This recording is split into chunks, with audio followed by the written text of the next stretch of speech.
በጣም የምትፈልጉትንና ኢትዮጵያ ገብቼ ምን ልስራ ብላችሁ ለምትጨናነቁ ልጆች መቼም ይጠቅማችኋል ብዬ ነው ይዤላችሁ የመጣሁት። ሰላም ጋይስ፣ የእግዚአብሔር ሰላምታ አልረሳውም። እንዴት ናችሁ? ደህና ናችሁ ወይ? እኔ ያለው እግዚአብሔር ይመስገን። ለማታውቁኝ ገነት እባላለሁ እና አዲስ ጀማሪ ነኝና ሰብስክራይብ እያደረጋችሁ አበረታቱኝ ይላችኋለሁ ውዶቼ ፍቅሮቼና ይሄ የዶሮ እርባታ ነው እዤላችሁ የመጣሁት ዛሬ። በጣም ጠቃሚና አዋጪ የሆነ ስራ ነውና ኢትዮጵያ ገብቼ ምን ልስራ? ኢትዮጵያ ከገባ በኋላ ሁሉም ሱቅ ነው፣ ከተማ እንዳለ ሱቅ ነው። እኔ ስገባ ምን ብከፍት ነው የሚያዋጣኝ ብላችሁ ለምትጨናነቁ ልጆች ይሄ የዶሮ እርባታ በጣም ጠቃሚና ምርጥ የሆነ ስራ ነውና ይህን ቪዲዮ እስከ መጨረሻው መከታተሉን እንዳትረሱት፣ ላይክ ማድረጋችሁንም እንዳትረሱ። ላይክ አድርጉ። አዲስ ከሆናችሁ ሰብስክራይብ እያደረጋችሁ አበረታቱኝ ማለት ነው።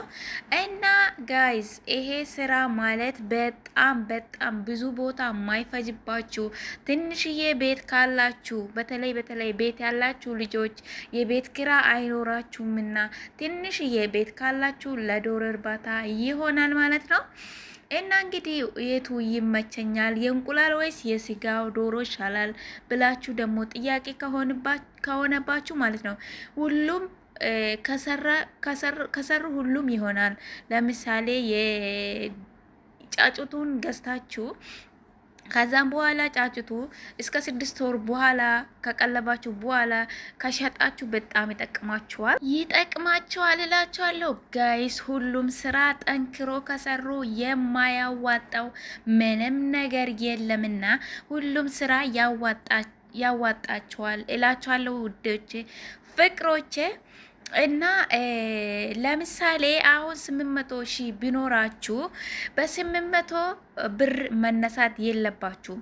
ለመሰላችሁ መክሰር እንዳለ ማትረፍም አለ፣ ማትረፍ እንዳለ መክሰርም ስላለ የሆነች ነገር በግማሹ ወይም ደግሞ በሩቡ መጀመር ነው እንጂ ያለባችሁ። ብዙ ልጆች አሁን ለምሳሌ 500,000 ቢኖራቸው ሁሉም ስራ ላይ ማዋል ይፈልጋል።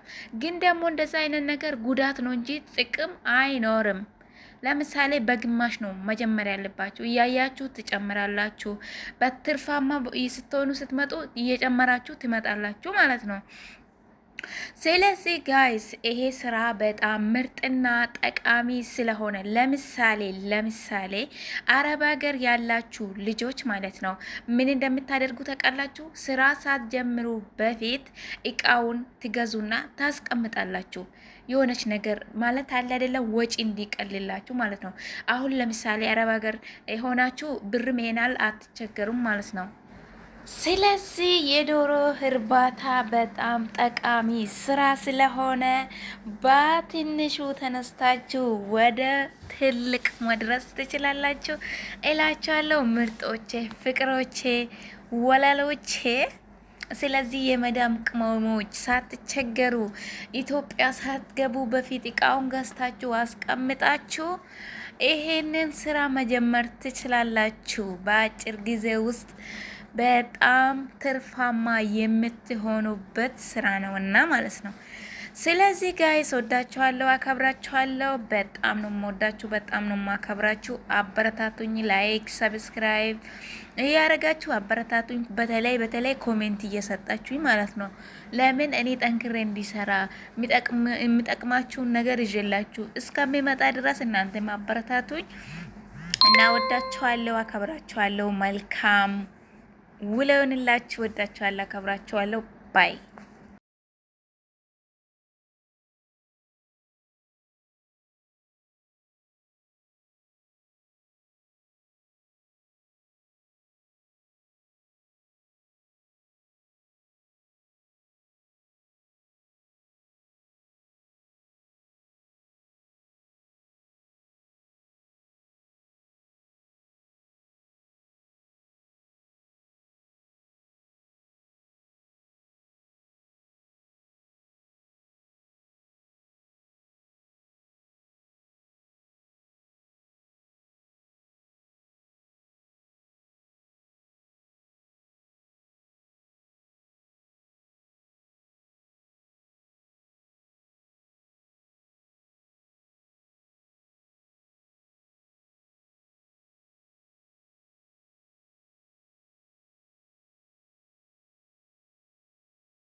እና እንደዛ እላችኋለሁ ጋይስ፣ ወዳችኋለሁ፣ አከብራችኋለሁ።